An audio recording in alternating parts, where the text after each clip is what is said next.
Hi, welcome to simple things. ഇന്ന് നമ്മൾ വറുത്തരച്ചൊരു മീൻ കറിയാണ് വെക്കുന്നത്.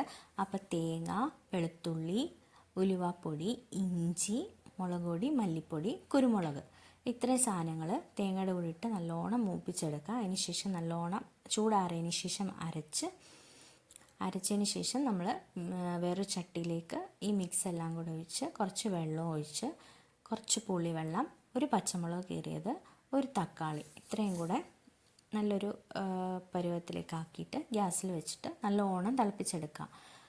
നല്ല തിള വന്നതിന് ശേഷം നമുക്ക് ഉപ്പ് ഇതിലേക്ക് ആഡ് ചെയ്ത് കൊടുക്കാം. ഉപ്പിട്ടതിന് ശേഷം കഴുകി വൃത്തിയാക്കി വെച്ച മീൻ കഷ്ണങ്ങൾ ഇതിലേക്ക് ആഡ് ചെയ്ത് കൊടുക്കുക. തിളച്ച് വന്നതിന് ശേഷം മാത്രമേ മീൻ കഷ്ണങ്ങൾ ആഡ് ചെയ്ത് കൊടുക്കാവേ, അല്ലെങ്കിൽ ഇത് ഉടഞ്ഞു പോകും. ഈ മീൻ മാത്രമല്ല, നമുക്ക് മത്തി ഇതുപോലെ ചെയ്തെടുക്കാൻ പറ്റും. നല്ല ടേസ്റ്റാണ്. അപ്പോൾ വീണ്ടും നമ്മൾ ഹൈ ഫ്ലെയിമിൽ വെച്ചിട്ട് അടച്ചു വെച്ച് വീണ്ടും തിളപ്പിക്കുക. തിള വന്നതിന് ശേഷം നമ്മളെടുത്ത് നോക്കിയതിന് ശേഷം ഓക്കെ തിള വന്നിട്ടുണ്ട്. അപ്പോൾ വീണ്ടും നമ്മളിതിനെ മീഡിയം ഫ്ലെയിമിലേക്ക് നോബ് തിരിച്ചു വെച്ചിട്ട് വീണ്ടും വറ്റിച്ചെടുക്കുക. അപ്പോൾ ഇനി ഒരുപാടിട്ട് തിളപ്പിക്കേണ്ട, ലോ ഫ്ലെയിമിലിരുന്ന് വറ്റി വന്നാൽ മാത്രം മതി. മീൻ കഷ്ണങ്ങളൊക്കെ നല്ലോണം വെന്തിട്ടുണ്ട്, നല്ലൊരു മണം വന്നിട്ടുണ്ട്. അപ്പോൾ നിങ്ങൾ ഇതിൽ മനസ്സിലാക്കേണ്ട കാര്യം, കുരുമുളകിൻ്റെ ഒരു ലേശം കുരുമുളക് ഇതിൽ കൂടി നിൽക്കണം.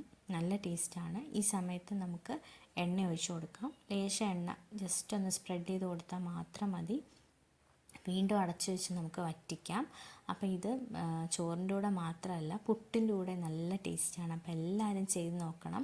ഇപ്പം മത്തി നല്ലോണം കിട്ടുന്ന ടൈമാണ്. അപ്പം മത്തി വാങ്ങിച്ചിട്ട് ഇതുപോലെ മത്തി ഈ ഒരു രീതിയിൽ ഉണ്ടാക്കി നോക്കണം. നല്ല ടേസ്റ്റാണ്.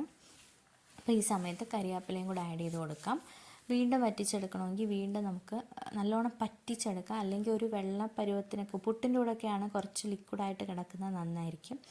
അപ്പോൾ അങ്ങനെ വേണമെങ്കിൽ എടുക്കാം. അപ്പോൾ നല്ല ടേസ്റ്റാണ്, അടിപൊളിയാണ്. എല്ലാവരും ട്രൈ ചെയ്ത് നോക്കണം. അപ്പോൾ ബായ്, നാളെ വരാം. ഓക്കേ.